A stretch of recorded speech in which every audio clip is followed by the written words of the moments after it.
Oh, no, not that one. The other mics, the XLR mics. Press. Live Lord Christ, Israel. Give me a one if you can hear me.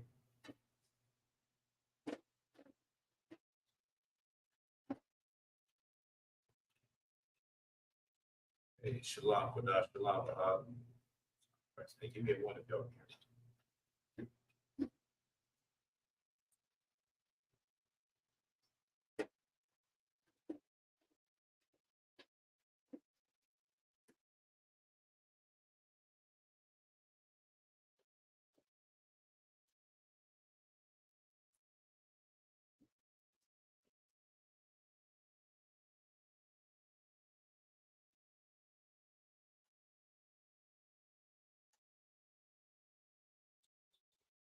I see you out the what? We'll have to get up onto one of these, to one of those stands. But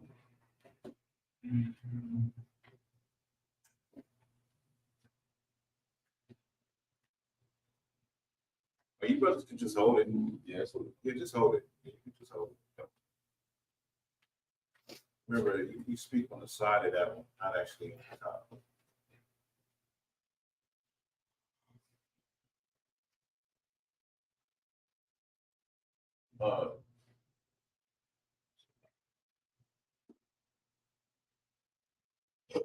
Should be good to go.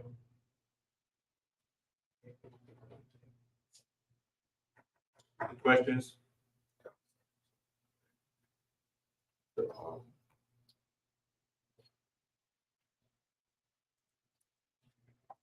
The priesthood about Christ, the second Ezra 2:43. And it says, sorry, should I pull it? Come, please.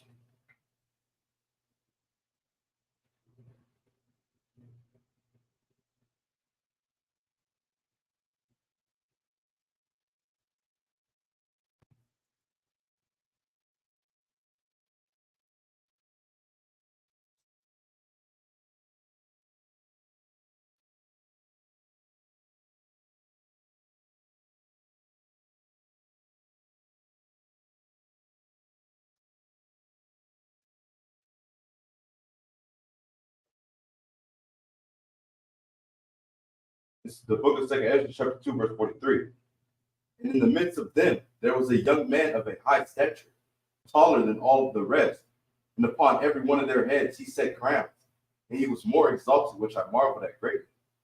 So we're talking about his height, like saying he's taller than all the rest. Is that figurative? Like saying like he's going to be above everybody, or is that like literal, like he's tall? I'm not too familiar with it, but I would say that it would be figurative, because of course when Christ, the scriptures say when Christ returns, everyone will see him. Right. Everybody will, know that that is Christ. So in that sense, I would say figuratively and physically, Christ is going to tower over everyone else. Right. Like in the scriptures, see, give me what is that? There's no beauty in him.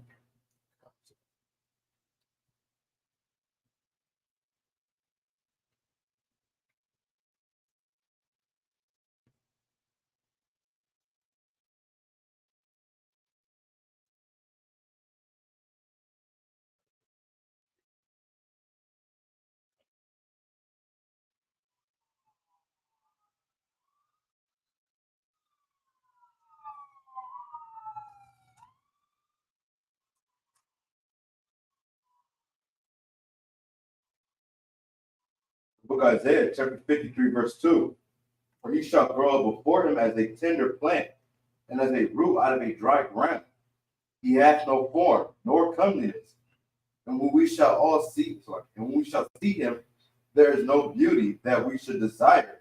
So this is talking about Christ. This is talking about when Christ would raise up, when the Messiah that our people had talked about for so long, so many years, would appear, that there will be no beauty in him and nothing that brothers and sisters would desire and say, well, this is the Messiah.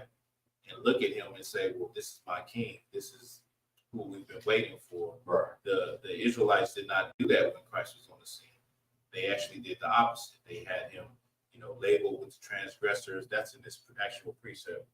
They had him arrested by the Romans, and so even from a historical perspective, the pictures of Christ he was not a man in tall stature. Now, if you can remember, when the Israelites wanted a king, they told the Most High that they wanted a king. They chose King Saul. King Saul was tall, was handsome, Right. and that's what everybody looks at, even in the world today. You look at the world today, people look at people that are physically beautiful or physically attractive as somebody that they want to follow, somebody that they want to be their leader. Right. And so when you think about Christ, well, in the reality, Christ was not like that. The precept is telling you that. So when Christ returns, he will be like that. He will be taller than everyone, Right. Figuratively and physically. Right. You know what I mean? Keep reading. Verse 3.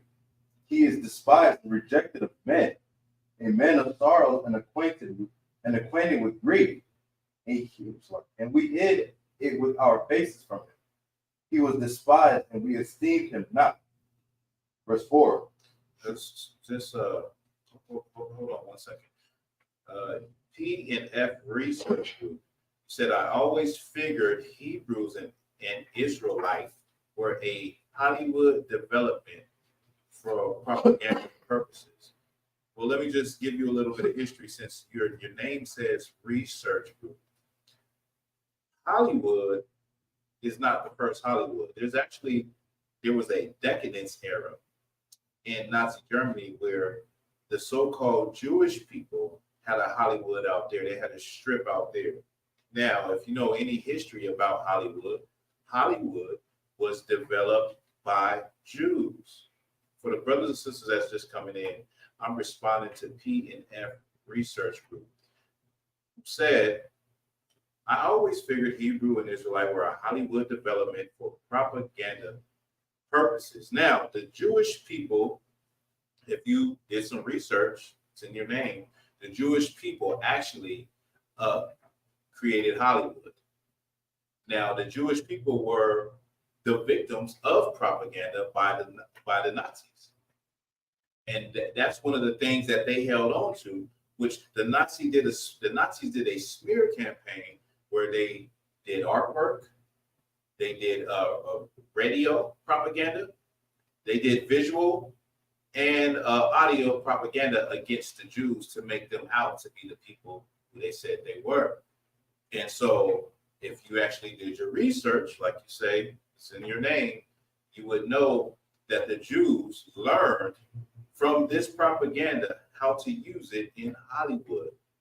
Now, why would the Jews who are not, or I would say the Jewish people who are not actually biblically and ethically the Israelites, why would they bring attention to themselves by creating a propaganda scheme called Hebrew Israelites, where we're calling them out as the devil that the Bible speaks of, right? And they can't even prove that they are actually the Hebrew Israelites. Right. I don't know if you were saying something against what we stand for, but I'm just giving you some history.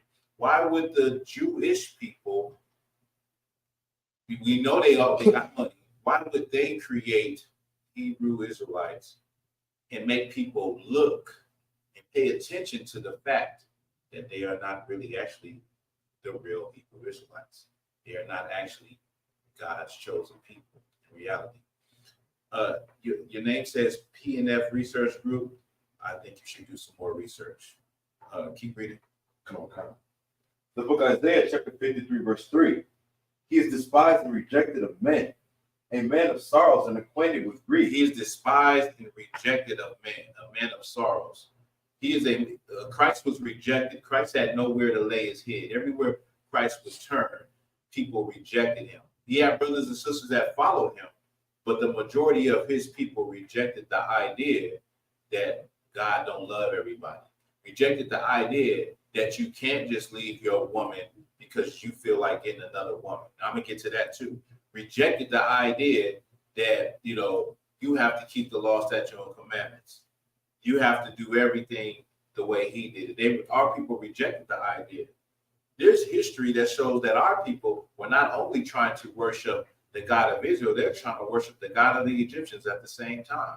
They were trying to worship the God of the Romans at the same time. They were trying to mix different gods together with the God of heaven and earth. So when Christ came along, our people despised Christ for the things he said, just like people despise the I.S.U.P.K for the things that we say. They despise us for the truth that we promote and that we push. They despise us for us boasting and that we are the home of the truth, and that the God of heaven and earth decided to put this truth here in the I.S.U.P.K in 1969 and nowhere else. You understand? Could you help the brother? Come on. All right. When you're ready, go ahead and keep going. Come on. He is despised and rejected of men, a man of sorrows and acquainted with grief. And we hid as it were our faces from him. He was despised, and we esteemed him not. Verse 4. Surely he had borne our griefs and carried our sorrows. Christ has borne our griefs and carried our sorrows. Why? Because he went to the cross. Right. And during the time when the Most High had turned his back on Israel and Judah, the northern tribe, the northern kingdom and the southern kingdom, it took for Christ to come to bring us back to the Most High, for the Most High to give us a second chance. Go ahead. And carried our sorrows. Yet we did esteem him stricken, smitten of God, and afflicted. Verse 5. But he was wounded for our transgression. He was bruised for our iniquities. The chastisement of our peace was upon him, and with his stripes we are healed. Yeah, and you hear that a lot of the Christian church, they don't understand. They say, with his stripes we are healed. That's the only part that they actually proclaim. But they don't know the pastor don't know anything else, can't break this precept down any other way but that last part. And by his stripes we are healed. How are you healed? How are you healed? How are we healed today? How can our people get healed today in 2024?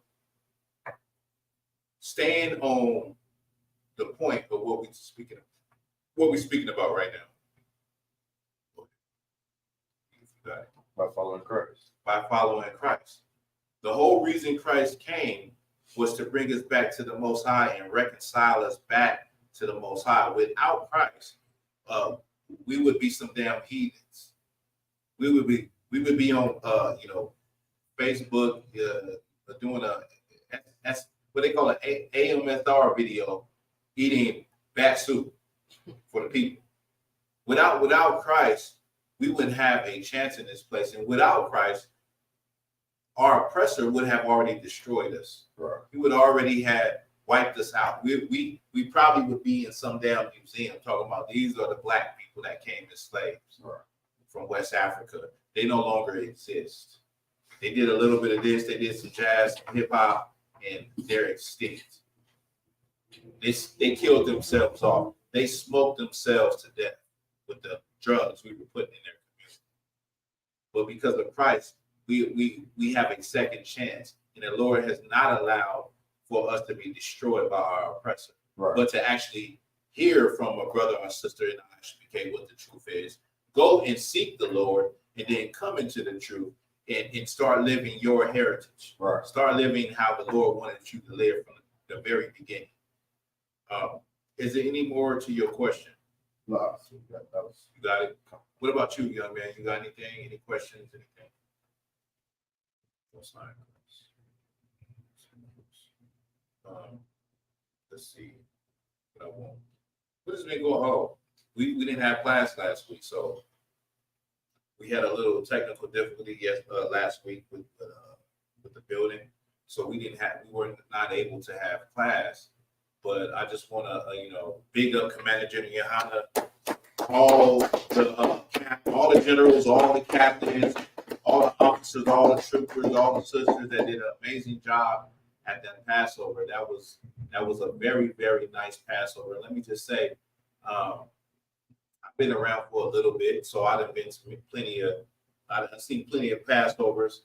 On this Passover, there was a thunderstorm. So on our way to the Passover, it was coming down like hell. It was raining like hell. This is Durham, North Carolina. We're from Southern California, so we don't know how weather is and how things come out the blue. But it came out the blue, and what was beautiful is that it all just cleared up for the Passover and for the Passover to get so we can rock and roll and have a good time at the Lord's Passover. That thing right there was amazing to see, and I don't know if brothers and sisters really realize it. I'm sure the generals and other brothers and sisters have talked about that, but that fact, because when the weather changed, no matter what type of plans you got, it can make everything bad. You can have planned something a year ago, 2 years ago, a week ago, a month ago, and then when it comes that day, then there's bad weather, and you're not going to be able to do it. And so for that to happen, and you to see it like, damn, the Lord is really, really with the I.S.U.P.K. The Lord is really with us, and this is the home of the truth, man. And if you ever seen the weather change and move like that, if you've never seen it, well, you've seen it that day. You've seen it that day on the Lord's 55th Passover, which was amazing to see. You know what I mean? Another thing is the controversy with China Monet. Now, I've seen a few videos with fake Israelites talking about China Monet performing at they said the Passover. They said everybody that knows. I mean, it was live streamed. Passover was live streamed. Everything is titled the right way. How in the hell do you make up a story and say China Monet was performing at the I.S.U.P.K's or the Lord's Passover when that wasn't the truth? That was not the truth, right? But you had a lot of sisters upset, and let's just be real. When she first came out and the generals was bigging her up and everything, sisters, so-called, and the truth was already bad. You know what I'm saying? What more than a fake Israelite that's not in the truth, or should we say holes and head wraps that saying, well, why are you, using worldly people to perform at your Passover? First of all, she wasn't performing at the Passover. She performed at the Black Party. Right. The Black Party is a time for us to get together before the Passover to just have some fun. You understand? That's what the Black Party is all about. And that's where she performed at. Now, her message, and I'm just going to reiterate this, her message, first of all, she's not in the truth, but her message is more powerful, and it fights the messages that we all have gotten from the City Girls, from Megan Thee Stallion, from Cardi B, from Sexy Red. It fights that industry onslaught of pushing this type of sexual degradation in our communities and this negativity in our communities through our women, who are, according to the Bible, the weaker vessel. So that's the beauty in her performance. That's the beauty in her stance in her song, and that's all it was. But a fake Israelite can't see that. A Christian cannot see that. If you could give me this precept that I want at the top. Let me see. It says, okay, I'll get it for you. Let me put it.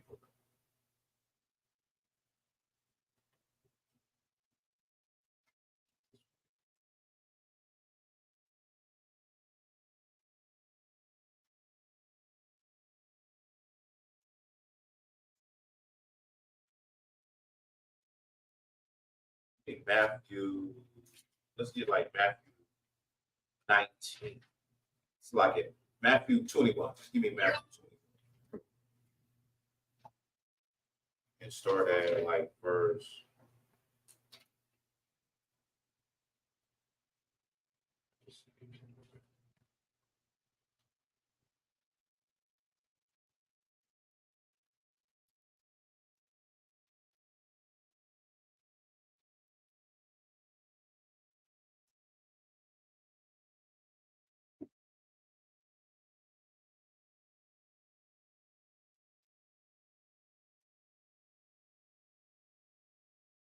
Hmm.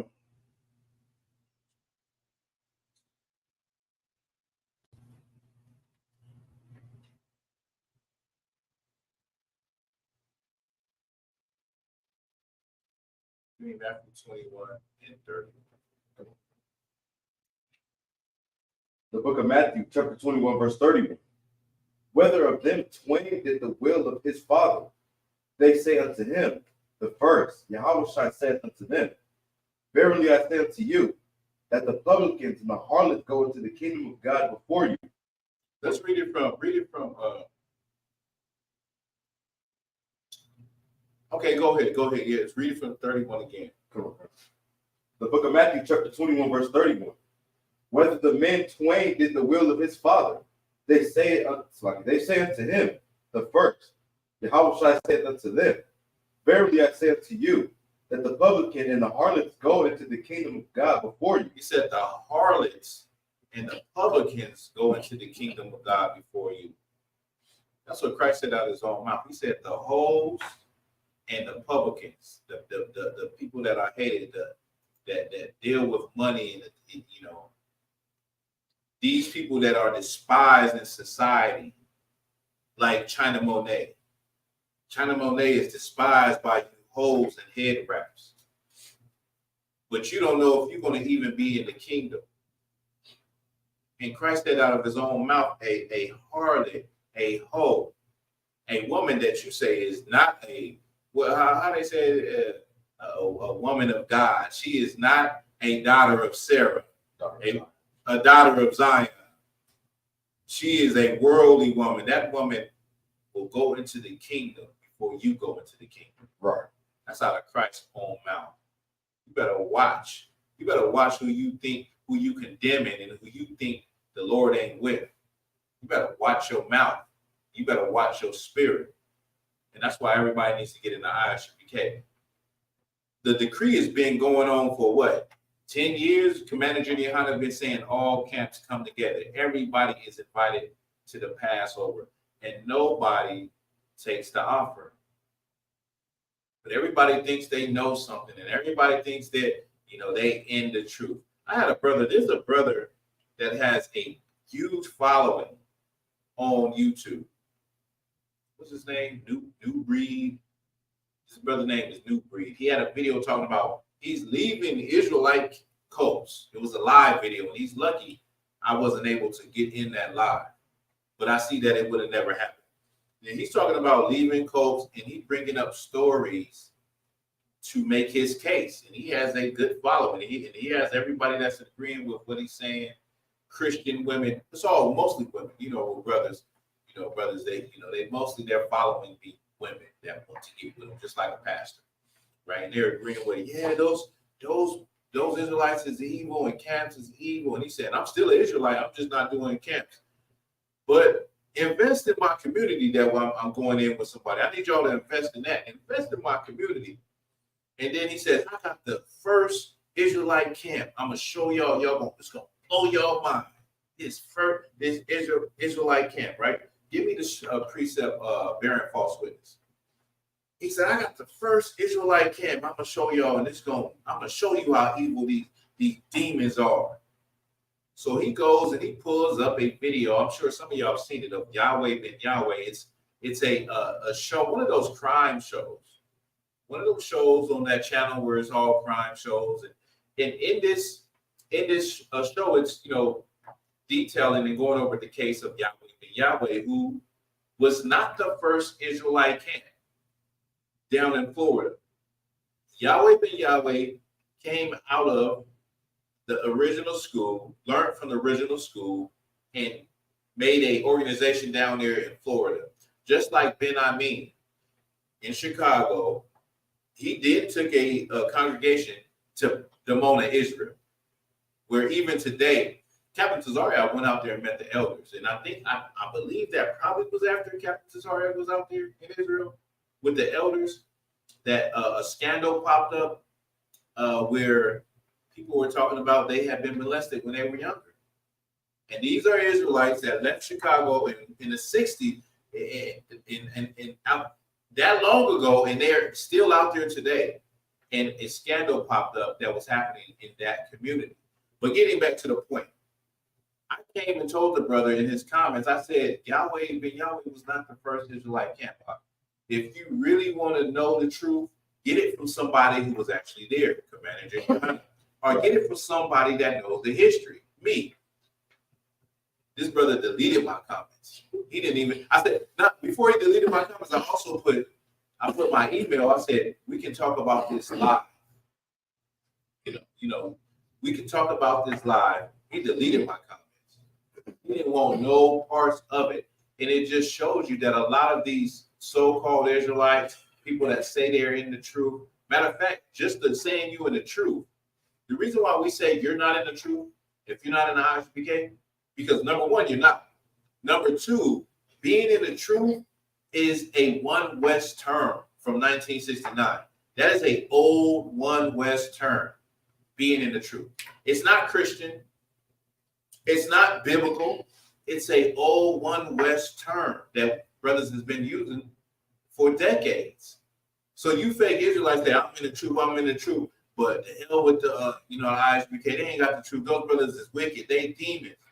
You're not in the truth, Bob. You're not. And you're bearing false witness because you're saying this, to your parishioners or your followers, you're telling them, listen, this is the first Israelite camp. And you don't even want the truth. A lot of them don't even want the truth. That's why social media is a gift and a curse, because a lot of brothers and sisters get a following and then they don't respect the truth anymore. They don't respect the facts anymore. They don't respect history anymore. They're running with their own narrative. On the I.S.U.P.K, we don't run with our own narrative. We stand on the foundation that the Lord gave us in 1969, and we stick to that. Everything we say can be legitimized by finding it right in the scriptures. Go ahead. The book of Proverbs, chapter 14, verse 5. A faithful witness will not lie, but a false witness will utter lies.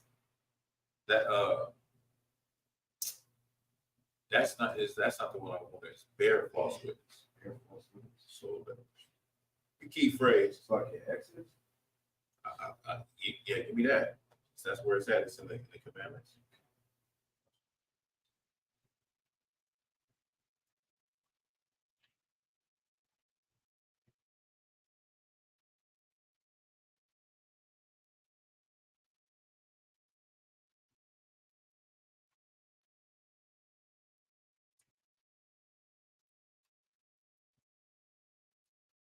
The book of Exodus, chapter 20, verse 16.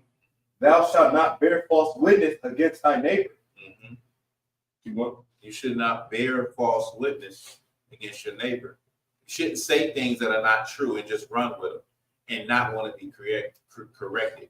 That's what you see with a lot of brothers and sisters in these so-called communities, these fake Israelites. You say things that if we really went into history and we searched it out and we looked at the records, it's not even true. You're saying something about people and it's not true. If you're going to say something, stand on your square and be truthful about it. You understand? What I want. We're going to go to Exodus. I want to get Exodus. Give me Exodus 1 and 1. Okay. Oh, and we're going to read a little bit. We're going to get a little history. The book of Exodus, chapter 1, verse 1. Now these are the names of the children of Israel, which came into Egypt. Every man and his household came with Jacob. Verse 2. Reuben, Simeon, Levi, and Judah, Issachar, Zebulun, and Benjamin, Dan, Naphtali, Gad. Let me get through it.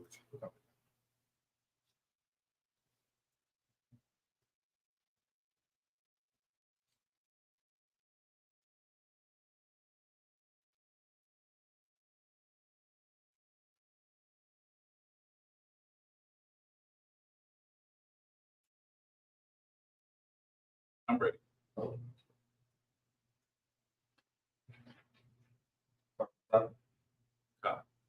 The book of Exodus, chapter 1, verse 1.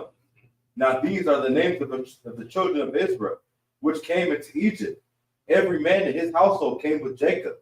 Verse 2. Reuben, Simeon, Levi and Judah, Issachar, Zebulun and Benjamin, Dan, Naphtali, Gad, and Asher.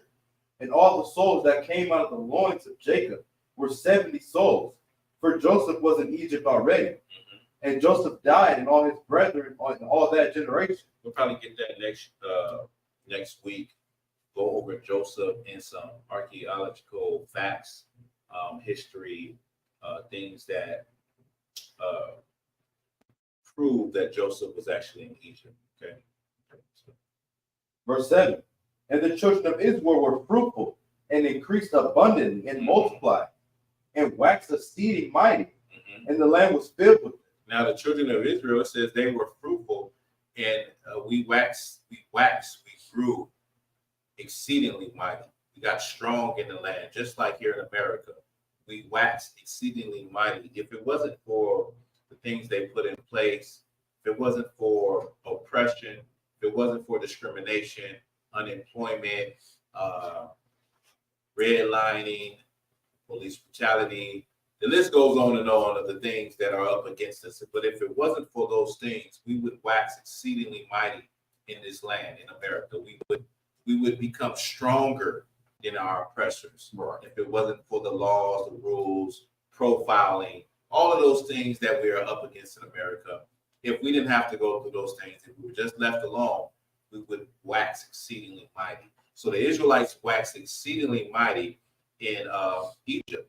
They were fruitful. And let me just give you this synopsis. Now, Joseph was the vizier in Egypt. Joseph was the second-hand man. Now we read where Joseph had passed away. Joseph had died, went to rest with his forefathers. And now we're during a time where there's going to be another Pharaoh that's going to rise up, right? During the time of Joseph, you had a lot of Semitic people coming into the Delta region of Egypt. A lot of Semitic people from Canaan were coming. Different clans and different families were coming. And these Semitic people waxed mighty, so much to the point that they took over the throne and they ruled on the throne for a while. They were called the Hyksos. Okay, they were Semitics, or Hyksos meaning shepherd kings. And then you had Egyptian, I believe it was a pharaoh from Lower Egypt, I believe his name was Amos, who retook the throne of Egypt and pushed the Hyksos back to Canaan. So you still had people in the land, in the Delta region is where Goshen was. You still had us there, Israelites, and different Semitic families there at this time. Now, just think about this time period is where the Egyptians have took back power from these Semitic people. And now you have another group of people that are waxing mighty. They're getting stronger in the land. They're multiplying, the Israelites. Okay, keep going. Okay. Verse 5. And all the souls that came out of the loins of Jacob were 70 souls, for Joseph was in Egypt already. And Joseph died, and all his brethren in all that generation. And the children of Israel were fruitful and exceeding abundant and multiplied, and waxed exceeding mighty, and the land was filled with them. Go ahead. Verse 8. Now there arose up a new king over Egypt, which knew not Joseph. So now this new king, this new Pharaoh that rose up, and we'll get into that in the history of who this Pharaoh was, who he possibly was. This Pharaoh is coming after the Hyksos have been expelled out of the land. So they're looking at it like, we just had to deal with this overthrow of our kingdom by these Semitic people. Now they're looking at the Israelites. This new Pharaoh is looking at the Israelites like, you might be a threat because you are waxing mighty. You filling the land right now. Go ahead. Verse 9. He said unto his people, behold, the people of the children of Israel are more and mightier than we. He said, the people of the children of Israel are more than mightier than me. These are the Hamitic people that's living there. These are the Hamitic races. This is Ham. This is Mizraim. This is the Egyptians, or how black people like to go back to Egypt and say Kemet, the black land. That's what Kemet means, the black land, or the black land. I don't want to get it mixed up with Sumer, or what is it? Ancient Babylon, the Akkadians, or Sumer, means the black-headed people. But Kemet means the black land. Okay, go ahead.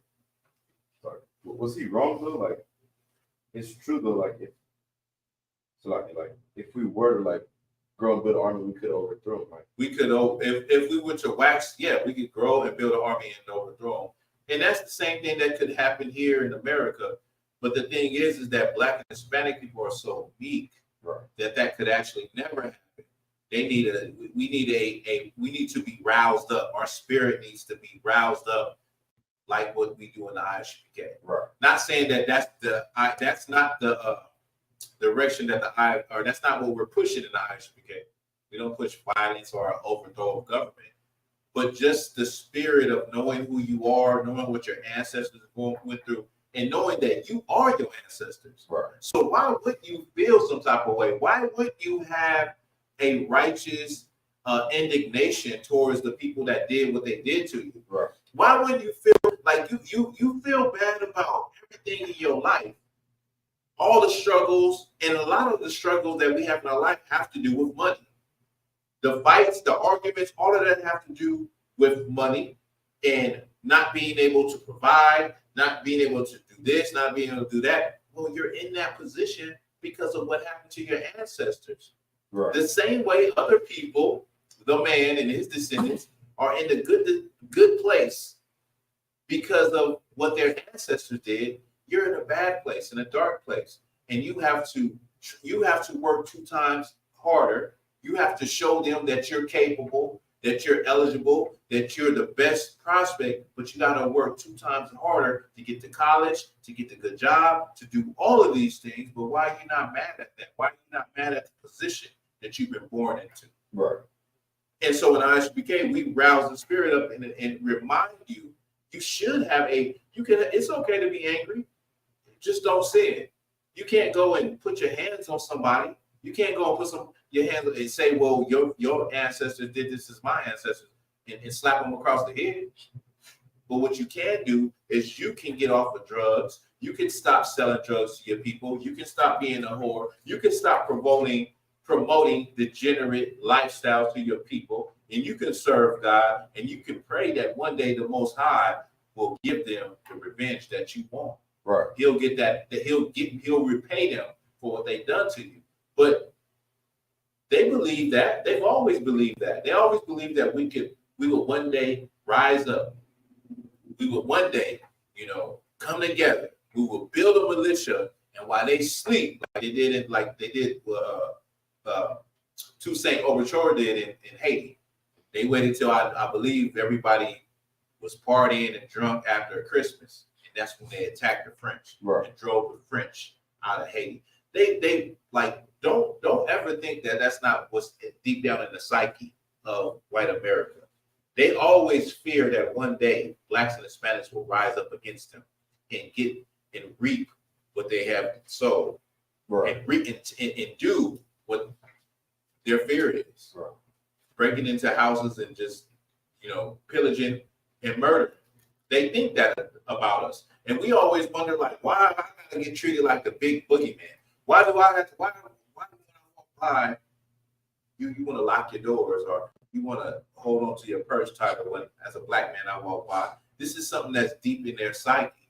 It's probably, I would say it's probably genetic for them to be that way, because the Lord designed them to always be an adversary towards us. Right. So they're always going to feel like deep down, we are a thorn in their side, and we are an enemy of some sort, right? No matter how good you show them that you're a good token Negro, you're a good Mexican, you're a good Native Indian, you love their daughters.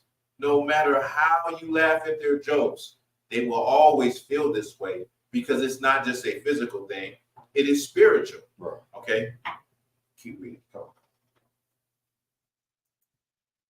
Verse 10, come on, let us deal wisely with them, lest they multiply, and it come to pass, that when there falleth out any war, they join also unto our enemies and fight against us. Now, this is the fear that America had with Martin Luther King. Martin Luther King was known to deal with the Russians and go to their communist meetings. So the FBI, CIA was looking at Martin Luther King, follow him, tapping his rooms. That's how they were able to get the actual recordings of him being in a hotel room, beating the hell out of white women allegedly, and doing all types of sexual deviancy that they want to bring out. I think in 2027, I think they want to release the tapes, if I'm not mistaken. But that's not because they fear that, okay, maybe you're not going to do something to us yourself, but you black people, if you start to build relationships and you link up with the Chinese, or you link up with the Russians, or you link up with someone that is our enemy, then what?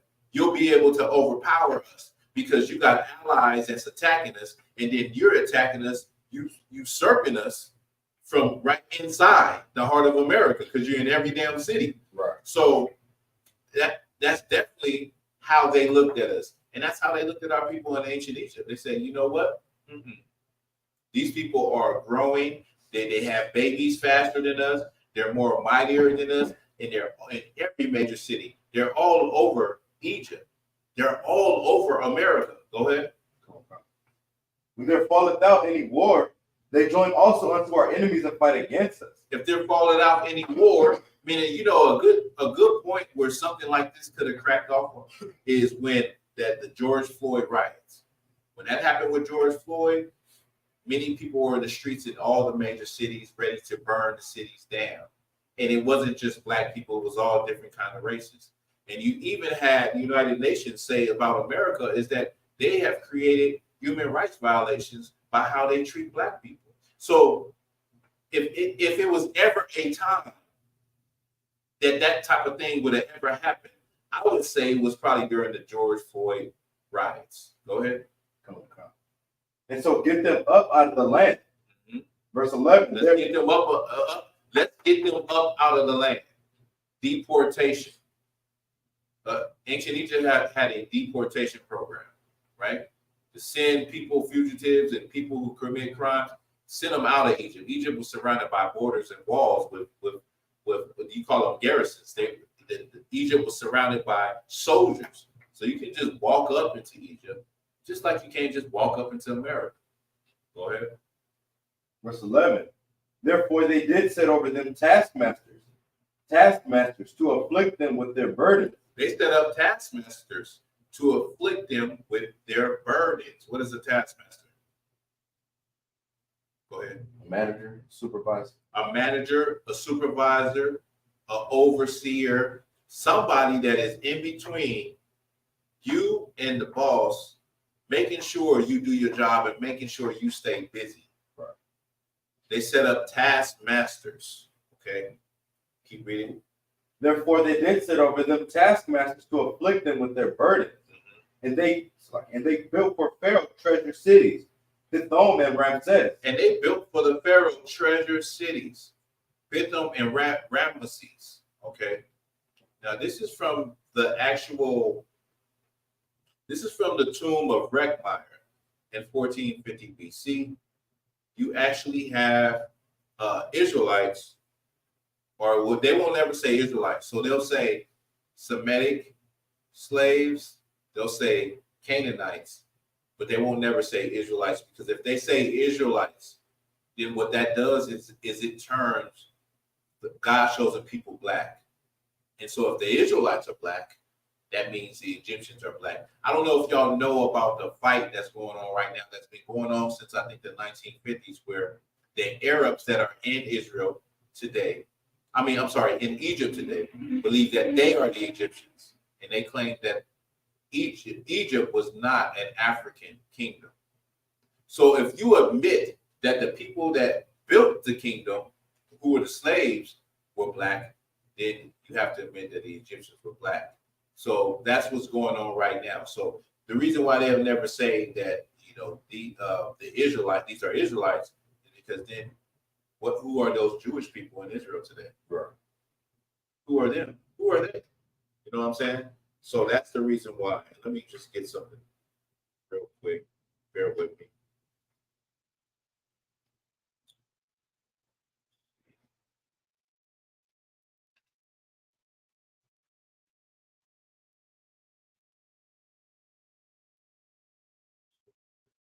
break down a little bit of what you're seeing on the tomb of Reckmeyer. Now, they are making bricks with straw. That's what the process is going on right there. Let me just.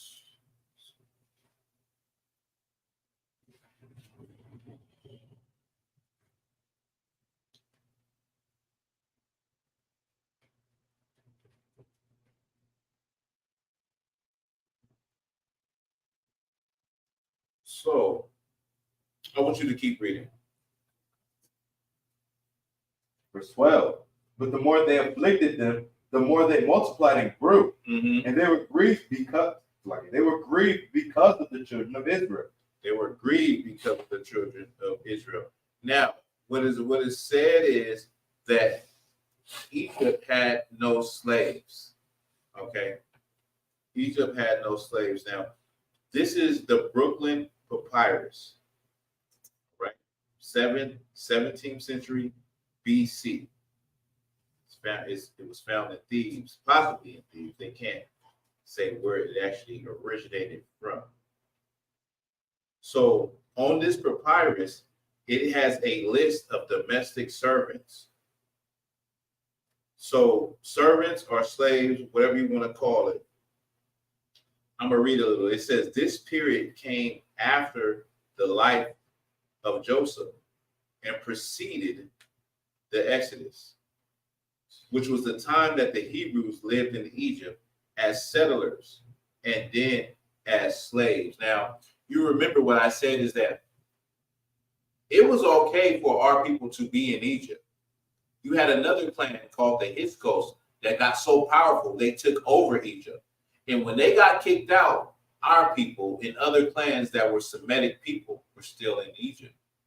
And so after that point, it's like everybody became public enemy number one.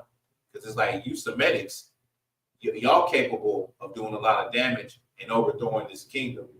So the best thing we can do with y'all is force you to be a slave. You can no longer live freely and grow. And we just read that with the Pharaoh that did not know Joseph. It says, a section of this papyrus contains a list of 95 servants, many whom are specified as Asiatic, are coming from Western Asia, or what you would call Canaan. The servants with foreign names are given Egyptian names, just as Joseph was after he was promoted from a household servant under the Pharaoh to the role of vizier, second over all of Egypt. The majority of the names are feminine because domestic servants were typically female. Approximately 30 of the servants have names identified as Semitic, but more relevant to the Exodus is 9 of these servants who appear to specifically have Hebrew names. The Hebrew names found in the Brooklyn Papyrus consist of Menahema, Asher, Shipra. We're going to read about Shipra right in this chapter. Sekira, Aqaba, and the list goes on and on. It says this is a attestation of Hebrews living in Egypt prior to the Exodus under Moses in their earlier period of residence in the country prior to their total enslavement, and perhaps shows that a group may have migrated south or was taken south for work. Okay, let me get a little bit more.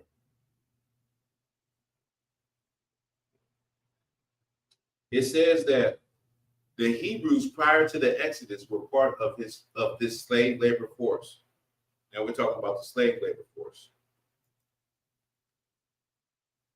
And often made mud bricks for state building projects. The making of mud bricks by Hebrew slaves and the difficulties in this task are detailed in the Exodus account. We're reading that right now. in a hieroglyphic text about an Egyptian master reminding slaves not to be idle, lest they receive a beating with the rod, brings to mind the episode in which Moses saw an Egyptian beating a slave. And, remember, Moses killed that slave. So let me see. It says the transition. Now, this is going to back up what I had just said. The transition from a Pharaoh who did not know Joseph to the forced labor of the Hebrews and other Semitic peoples seemed to fit the transition from the rule of the I.S.U.P.K to the 18th dynasty and the subsequent policy of forced labor upon Asiatics and other non-Egyptians. That's history, right? They say that slaves were not in ancient Egypt. But historically, the Brooklyn Papyrus shows you, it explains that Egypt forced all peoples to be a part of their building projects. Right. You had to be a part of building those obelisks and those pyramids if you was in ancient Egypt, specifically Asiatics, who that's what the Israelites were. The term Asiatics applies to Israelites, Phoenicians, Egyptians. It's an ancient term. It's not, when you hear Asiatic, it doesn't mean Asians. It's an ancient term for Egyptians, Phoenicians, Canaanites, and Hebrews, people in Asia Minor,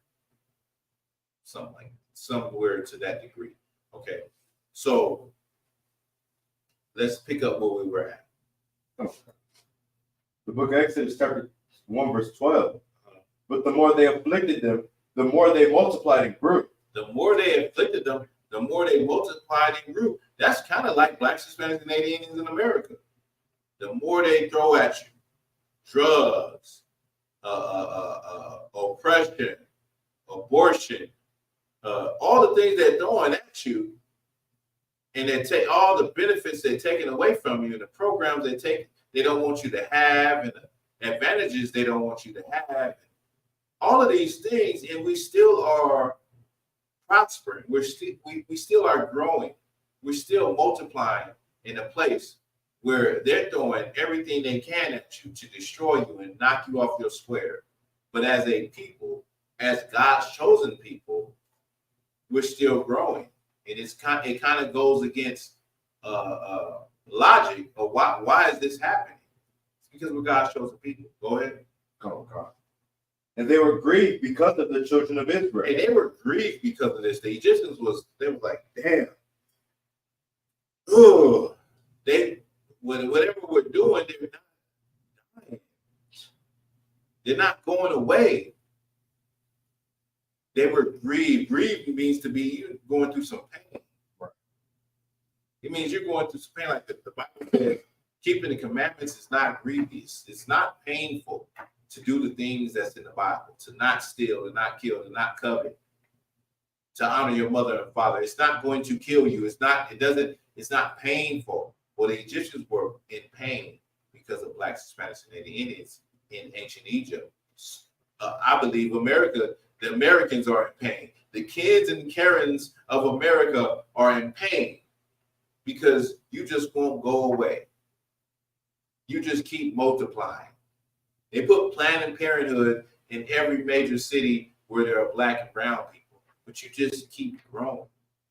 You just keep getting better and stronger and more resilient. Slavery would have destroyed other people. The act of slavery would have just debilitated other nations. They would be so dysfunctional right now. But you're still able to produce doctors and lawyers, people of high standing and people of high intelligence. You're still able to produce that out of your people after all the oppression. They're grieved because of that. They have pains because of that. They have a negative birth rate, meaning more of their people are dying than are being born. Well, not in the Black and Hispanic and Native Indian community. Hell, you can grieve on a Black and Hispanic Native Indian woman, and she's going to get pregnant. We have babies like it is. It's not nothing. We don't have an issue. We don't have to go and adopt children because we can never have children. We don't have to do the things that they have to do. We don't have to freeze sperm and freeze eggs and all of those things. We really don't. Now, if you're a Black and Hispanic person that you're going through those things, then maybe you should be in the I.S.U.P.K. Maybe you should be questioning the Most High if you're a woman and he hasn't opened your womb, because the opening of the womb and getting pregnant is of the Lord. Right. It's of the Lord. And children are a heritage of the Lord. And that's the design of the Most High for that to happen. So if it's not happening and that's what you truly want, then you gotta clean house. You gotta clean the house. You gotta cross your I's and your T's, dot your T's, and you gotta exhaust everything to find out why it's not happening. And then come to the Lord and pray to the Lord. Okay, keep going. Come on, God. Verse 13. And the Egyptians made the children of Israel to serve with rigor, and they made their lives bitter with hard bondage. They made their lives bitter with hard bondage. That's what they do here. You just think it's just called 40 hours a week. 40 hours a week, 8 hours a day, 10 hours a day, 12 hours a day. Your life is bitter with hard bondage. You're not even really living a life. You can't do too much. The things you want to do, you can't do. You're always at work. And it's just not, it's not cutting it. So it's damn near like being in bondage all over again. Go ahead. Come on, God. And they made their lives bitter with hard bondage in mortar and in brick, and in all manner of service in the field. That's what we were just looking at. On the tomb of Reckmeyer, on mortar and brick, they're making bricks to build. Manner of service, on all manner of service, meaning not just making bricks, but all manner of service, meaning they're doing everything. All manner of service, picking grapes out of the field, picking vegetables, picking onions, getting bags of cucumbers and potatoes. Blacks, Hispanics, and the Indians. These are the jobs. All manner of service. Bus drivers, all manner of service. You're doing everything. Whatever is going on in that kingdom, you are doing it in ancient Egypt. Whatever the pharaohs need, whatever they want, you're a painter. You're a sculptor. You're chiseling out the face of the pharaohs. These are the jobs that Blacks, Hispanics, and Native Indians do right here in America. All manner of service. Go ahead. Come on. All their service wherein they made them serve was with rigor. Verse 15. And the king of Egypt spake to the Hebrew midwives, of which the name of one was Shipra. Shipra. And the name That's what we just read. That name is in the book Brooklyn Papyrus. This is an ancient manuscript from ancient Egypt during the time that the Israelites were in Egypt. Now, this is not to say that Shipra is the Shipra in the Brooklyn Papyrus is the same Shipra that we're reading in the Bible. But we know with every ancient kingdom, what you have is you have names that are common names. So if you go back to the time of our forefather Jacob, you have a lot of people named Jacob, a lot of people named Joseph, a lot of people named, what is the other name? John. Not John. I can't remember. But we're talking about the time during the patriarchs, during the time of our forefathers. So you have a lot of people named Joseph, Joshua, Moses.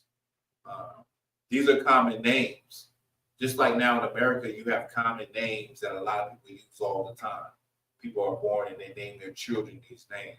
Well, in every disposition of time throughout history, you have common names for a certain period. Okay? Go ahead. And the name of the other Puah, verse 16, and he said, when ye do the office of a midwife to the Hebrew women and see them upon the stools, if it be a son, then ye shall kill him. But if it be a daughter, then she shall live. So the Pharaoh is saying, he's telling the midwives, and midwifery is a woman that's the midwife that helps a woman who is pregnant conceive and have her child and get her through that time.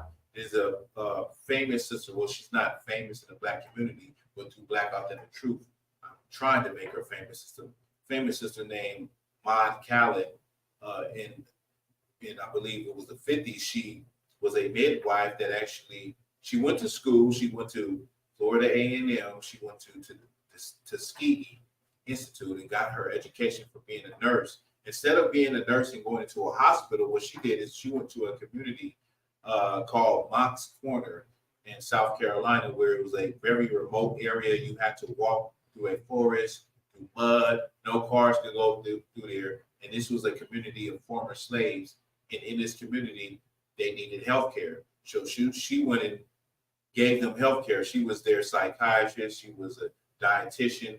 She was a doctor, a pharmacist. She was all of that to these people. But she also taught like 400 of the women how to be a midwife, how to deliver babies, what to do, what not to do, and how to make it easier on women who were having babies. So the art or the profession of a midwife was very important in ancient times, and it's still important today, till today. But we have gotten away from that, and we went to a more of the white man's way of medical practice, which is to, give you tranquilizers and so like, what is it? They're not tranquilizers. What is it called? Sedatives. It's sedatives, or whatever the thing that makes you numb, so you can't feel it. And instead of having natural births, he wants to cut you open and lay you on your back. Well, in ancient times, women sat on the stools. There were stools where they sat on, just like you sit on a toilet, kind of similar to where you're sitting with your legs up and gravity is pulling the baby out. Instead of you laying on your back, like how the white man has you do, this was a more natural way of you having a child or giving birth. And so midwifery was very important. Now the Pharaoh, if you could read it one more time for me, please. Come. Verse 15, and the king of Egypt spake to the Hebrew midwives. The king of Egypt means the Pharaoh of Egypt. He spoke to the Hebrew midwives. Go ahead. Of which the name of the one was Shiphrah, and the name of the other Puah. Verse 16, and he said, when ye do the office of a midwife to the Hebrew women, and see them upon the stools, if it be a son, then ye shall kill him. But if it be a daughter, then she shall live. He says, so when you do the office, you work your profession as being a midwife. If it be a boy, you should kill him. But if it's a girl, you should let her live. Why is that so important? Let me ask somebody in the water, sister, anesthesia. I want to ask somebody in the chat. I got 15 people in here. Why was it so important for the midwives to kill the sons and not the daughters from Pharaoh's decree? If you could, young man, while they answering, could you see me one more time right here?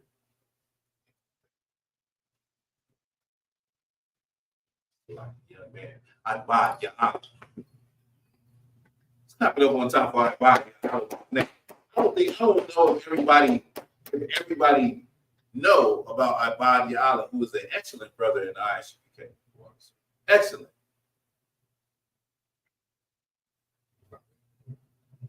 Let me see. That's the water.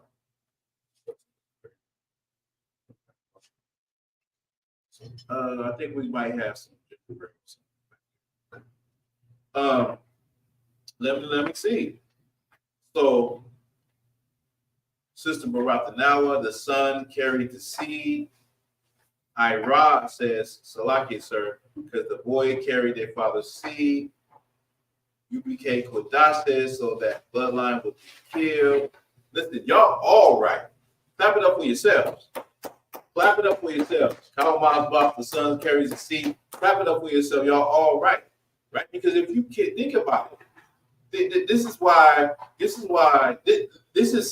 science. Once again, this is science in the Bible.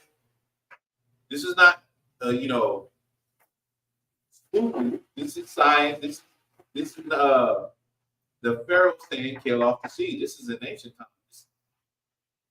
3,000, 4,000 years ago, right? And he's saying kill off the seed. Why? Because the father carries the seed. We say this all the time in the I.S.U.P.K. There's no such thing as mixed. There's no such thing as biracial.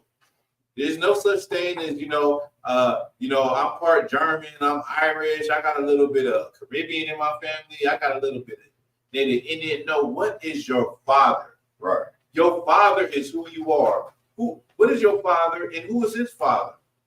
Because that's what you are, the seed. So Pharaoh wanted, like, if Pharaoh got what he wanted, he didn't get what he wanted. But if the Pharaoh got what he wanted, then it wouldn't matter, because these Israelite women would just grow up to be with Egyptian men, and the babies would be Egyptian. Right. And the people would be gone, because now these are all Egyptian babies. Their fathers are Egyptian. Read it again. Okay. Verse 15. Looks like verse 16. And he said, when ye do the office of a midwife to the Hebrew women, and see them upon the stools, if it be a son, then ye shall kill him. But if it be a daughter, then she shall live. Verse 17. But the midwives feared God, and did not as the king of Egypt commanded. It says the midwives did what? But the midwives feared God. Midwives feared the Most High. Right. That's something that we have to get into our soul and our being, is to fear the Most High, regardless of the circumstances. Like, who gives a damn? If you know that this thing is right, and the Lord said that it's right, then do that. Don't fear about what could happen to you or what you could lose. Just fear the Lord. The Bible says, I'm paraphrasing, who can be against me if the Lord is with me? Right. Better, and let me just say also, because it might not be a person, what can be against me if the Lord is with me? I'm looking at my circumstances. I'm looking at, my opportunities, the lack of opportunities, or something is about to happen. I don't know what's going to happen. What, who, him, her can be against me if the Most High is with me? Right. No one.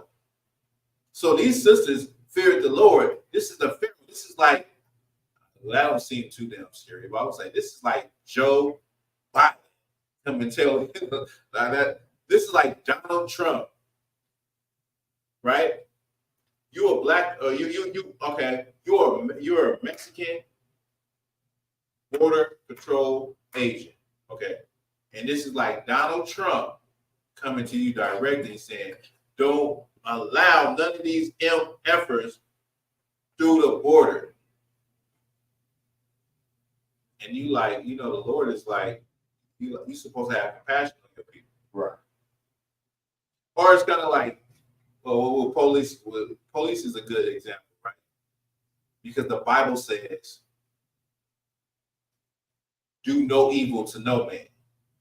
You put on that suit, and then you on patrol, and you seeing your white co-workers beat the hell out of blacks, Hispanics, and Native Indians. And they're like, man, why you ain't joining in? Why you didn't do that? Because I fear the Lord. Right. I don't fear if I'm about to lose this job, or if y'all finna turn against me, if y'all finna do me like what's his name? Eric? Was it Eric Dorner? What's the brother name that he nutted up? I know his last name is Dorner. But he was a Marine. He came from being a decorated Marine in the Special Forces. And he got in the LAPD, and he seen that they were abusing his people. And he tried to report it, and they turned him. And then he nutted up, and he just started, he went crazy. He started, assassinating LAPD officers. Excuse me, y'all. Chris Dorner. I had to sneeze in order for it to come. Chris Dorner. Don't be, don't be that. Don't do that. But he was a brother that was not in the truth, and he knew it was wrong. He seen how they was doing his people. Right. And he was like, this is not right. And he tried to buck against the system and fight, and they teamed up on him.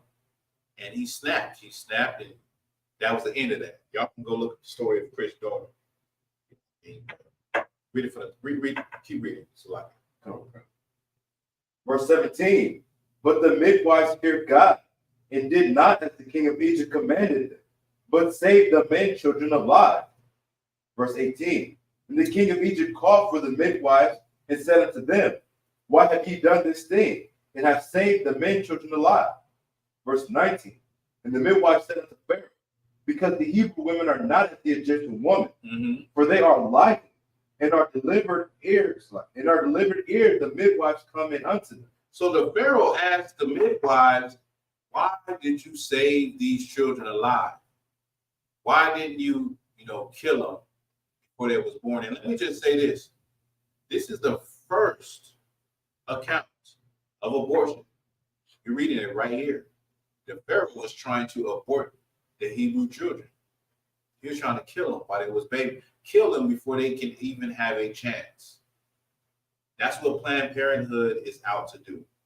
Kill your children. Kill prospective, excellent sisters and brothers before they even have a chance to see the world. That's what the Pharaoh was doing. So he said, why didn't you kill them? What's going on? I'm seeing all of these babies still being born. Read it from the top again. Let me break it down. And the king of Egypt, verse 18. And the king of Egypt called for the midwives and said unto them, why have ye done this thing and saved the men children alive? Verse 19. And the midwives said unto Pharaoh, because the Hebrew women are not as the Egyptian women. He said, because the Hebrew women are not like the Egyptian women. Go ahead. For they are lively. They are lively. Go ahead. And are delivered ere the midwives come in unto them. So what the sister said is they said that the Hebrew women are not like the Egyptian women. They are lively. They are strong. The Hebrew women are strong and robust, right? Lively. They have their children before we can even get there.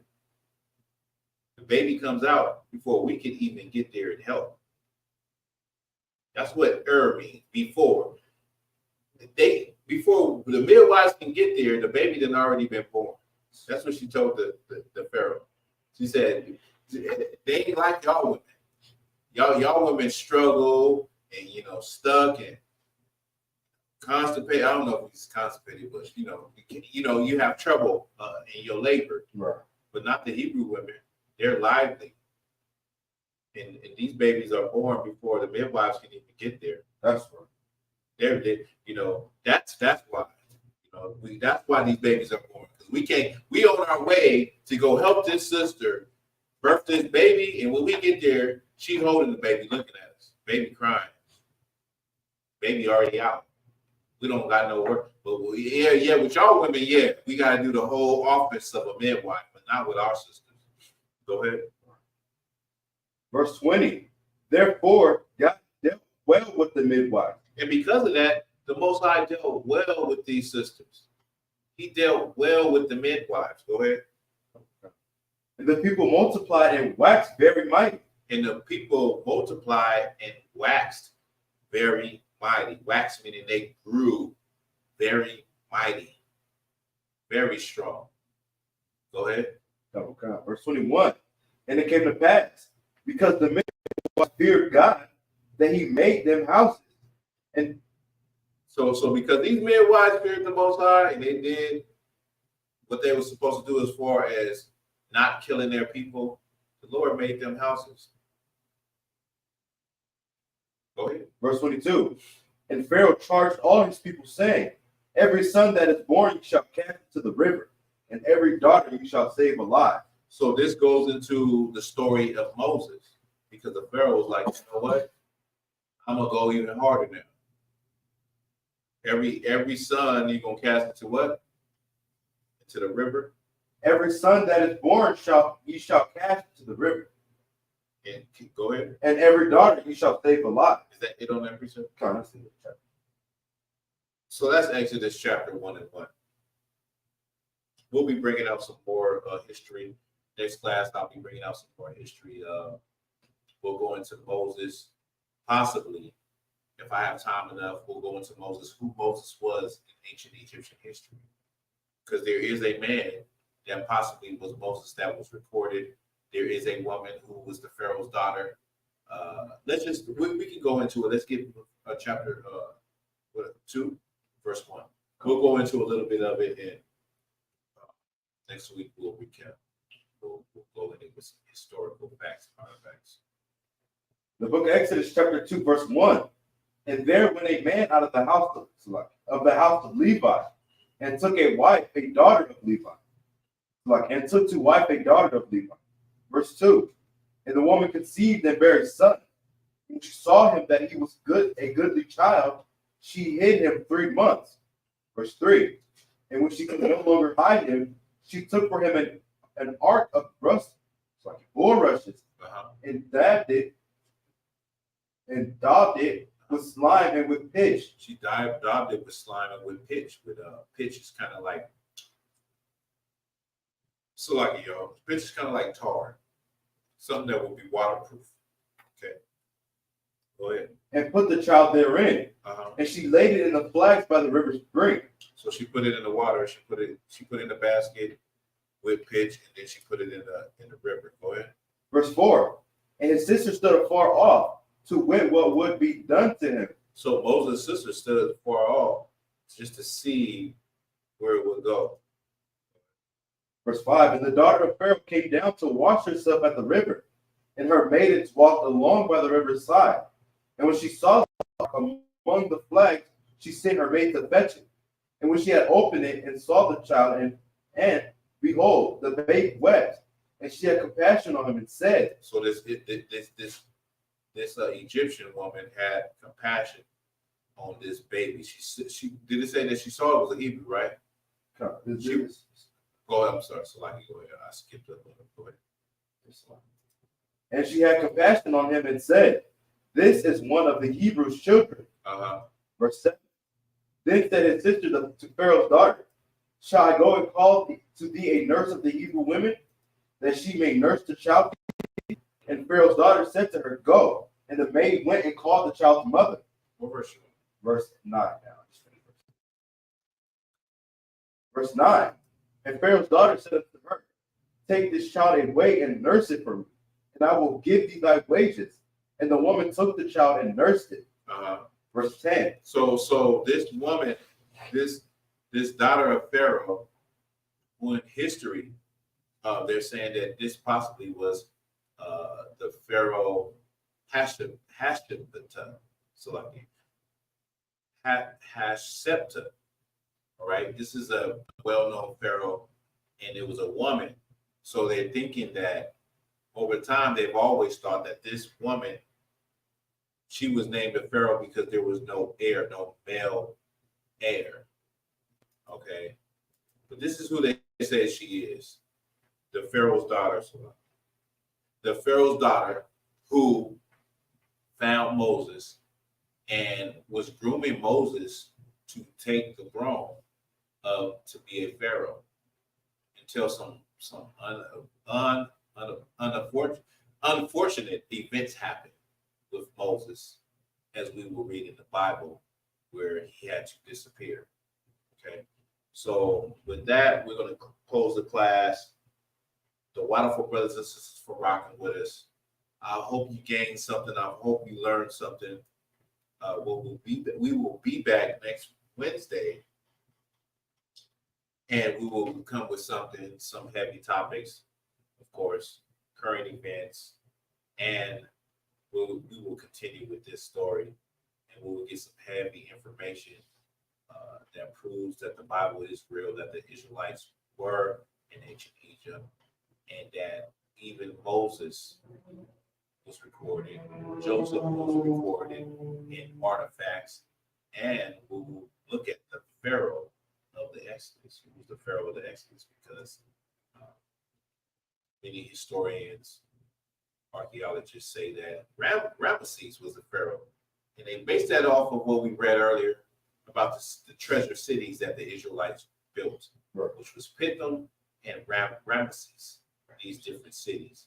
Ramesses was the Pharaoh, and because of that, people believe that Ramesses was the Pharaoh of the Exodus that kicked that let God's people go, and then later on chased them down, just for his troops to be drowned in the Red Sea.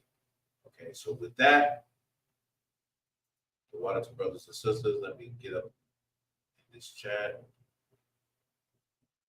Dash, Bahab, Natazak, Olivia Arnold, Dominic, Sister Baraka, Nawa, Trooper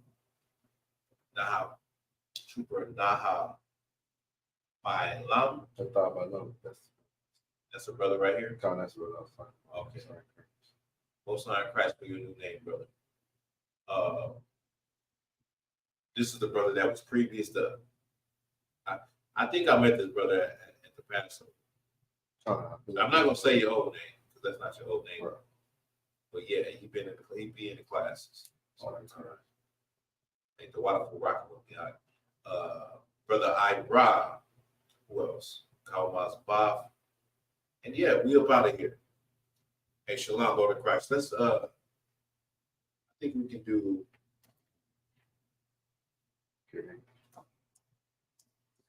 we can do that. A little early. Usually I go over.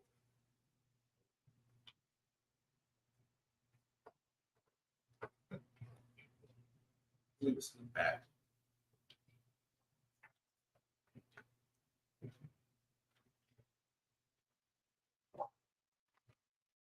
The security announcements.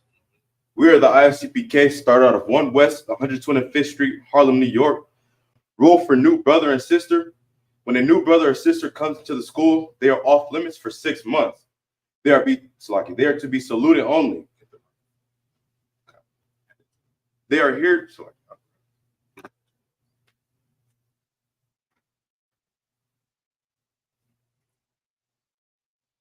They are to be saluted only. They are here to shed themselves of the world. If they need transportation, the teacher will arrange it. After 6 months, if your brother or sister has an interest in a particular person, he or she must get permission from the head to speak to a brother or sister. There is another 6 months in which the brother and sister will court each other. After this 6-month period, the brother and sister will get permission from the head to marry. Tithes, which is a commandment. Numbers 8 and 21, and Malachi 3 and 8 through 10, means 10 in the Hebrew. 10% of every penny of any increase the Lord gives you. Give to Treasury Department or teacher. Priest fund, a free will offering for priests, not mandatory. Whatsoever among you would like. Upcoming holy convocations would be the Feast of First Fruits. If anyone wants to be a trooper in the school, to start wearing all black, boots, shirt, pants, headband, and scarf. I can do this.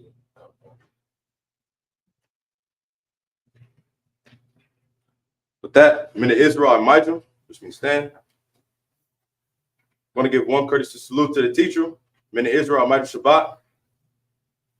Elijah, Barak, Yahweh Hashem Yahweh Barakatah. Yahweh Hashem Yahweh Barakatah. With that, Yajamatah, class dismissed. All right, Shalom, Israel. Thank you for rocking.